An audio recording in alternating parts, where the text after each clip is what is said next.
If you use Lucidchart regularly, switching to list view can make it much easier to scan your files, organize your documents, and find what you need faster. In this video, I'll show you exactly how to switch to list view in Lucidchart in just a few simple steps. If this tutorial helps you out, go ahead and hit like and subscribe for more quick software guides just like this. Alright, let's jump in. First, sign into your Lucidchart account. Once you're logged in, you'll land on the home screen. From there, you need to go to the Documents page. This is where Lucidchart shows all of your files and folders in one place. If you're currently on another screen, look for the Documents section from the Home area and open it. When the Documents page loads, take a look around the layout. You'll see your files displayed in the current view, and you'll want to find the View options near the top right corner of the page. In most cases, these controls are located right next to the search bar, so they're easy to spot once you know where to look. Inside those view options, you should see two icons. One is for grid view and the other is for list view.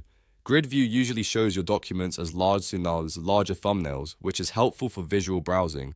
But if you want a cleaner, more compact layout with your documents arranged in rows, list view is the one you want. Now simply click the list view icon. The change happens right away, so there's no need to save anything or refresh the page. As soon as you click it, your documents will switch from grid format into list format, making it easier to compare file names, see details, and scroll through more items at once. That's really all there is to it. In just a couple of clicks, you can move from grid view to list view in Lucidchart and work in the layout that feels best for you.